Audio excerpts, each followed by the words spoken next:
नमस्कार। रउआ सभे के नया चैनल पर स्वागत बा। यहाँ भोजपुरी माटी के मिठास, किताब के समीक्षा आ जिंदगी खातिर बढ़िया सुझाव मिलेला।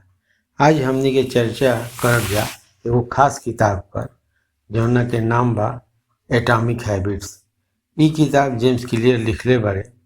ई बताओ तारे कि कैसे हमनी के छोट छोट आदत अपना जीवन में अपना के जिंदगी में बड़ा बदलाव ला सकनी जा।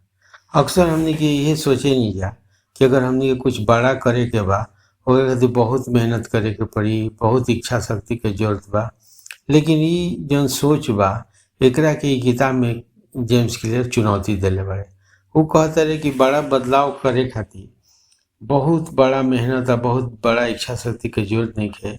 रउआ खाली वो यह काम करे के बा कि छोटा छोटा अपना में बदलाव लाई। अगर छोट छोट बदलाव लाई तो कुछ समय के बाद एगो बड़ा रिजल्ट अपना जीवन में देख सकेंगे। वो कहता रहे कि आदत के 4 गो मुख्य तत्व होला: संकेत, क्लू, लालसा, प्रतिक्रिया आ इनाम। वो कहता रहे कि आदत चाहे अच्छा हो के चाहे खराब, ऐसा ही बनेला। अगर मान ली उदाहरण के तौर पर रात में रउआ कुछ मीठा खाए के आदत बा तो रउआ चाहे थाकल होगी या कोई भी टेंशन होगी, रउआ जब मीठा खाई तो रउआ बहुत आराम हुई। ई का ह कि मीठा खाई रउआ खातिर एगो इनाम के रूप में बा, जैसे रउआ मन में बहुत संतोष मिलता। वह कहता रहे कि पुरान आदत छोड़े के तरीका हमनी के सीखे के चाही और नया आदत के बदले के चाही, काहे कि आदत के अनुसार ही हमनी के जीवन में प्रगति हो सकेला। कहता रहे कि एगो अनोखा सिद्धांत कहल बा 1% सुधार के। अगर हमनी के सिर्फ 1% बेहतर बने के कोशिश करब जा तो साल भर में 37 गुना बेहतर बन जाए जा। यही से अगर रउआ बस 10 मिनट ज़्यादा पढ़ी रोज तो साल भर के बाद वो समय 10 मिनट के ना रही, पढ़ाई की आदत काफ़ी बदल जाए।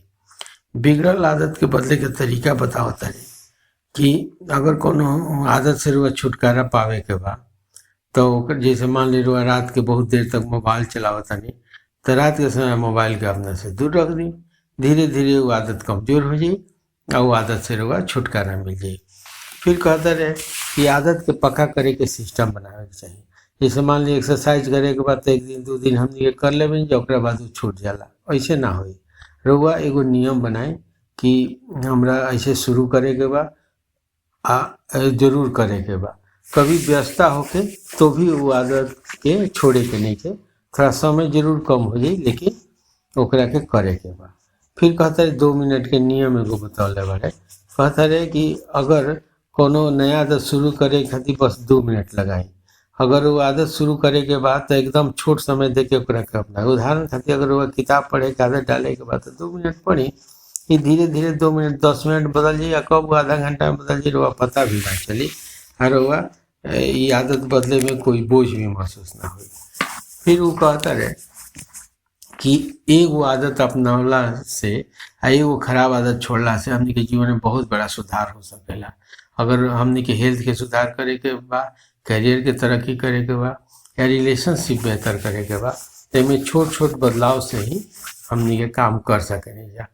फिर कहता रहे कि अगर वह अपना समय के बेहतर उपयोग करे के चाहता नहीं तो खराब आदत से वह मुक्ति करे ही के पड़ी, अच्छा आदत वह जीवन में अपना ही के पड़ी। ये किताब एगो बहुत मजबूत आधार दे रहा बा कि ये कहता कि हमने की आदत से ही कैसे लाचार हो जाता नहीं जा, आदत बदल के ही अपना जीवन में सुधार कर सके नहीं जा, सोचला से ना हुई। तो हम आशा करब कि किताब के रउआ सभी जरूर पढ़े के कोशिश करब जा, ताकि ये माध्यम से जन जेम्स क्लियर के वो संकेत दिले बारे जैसे जीवन में रुआ बदलाव ला सकेनी, अपना मन के अनुसार जीवन जी सकेनी और जौन तरह की इच्छा रुआ मन में बा ओकरा के पा सकेनी। यहाँ तो सुननी रुआ सभी बहुत बहुत आभार, धन्यवाद।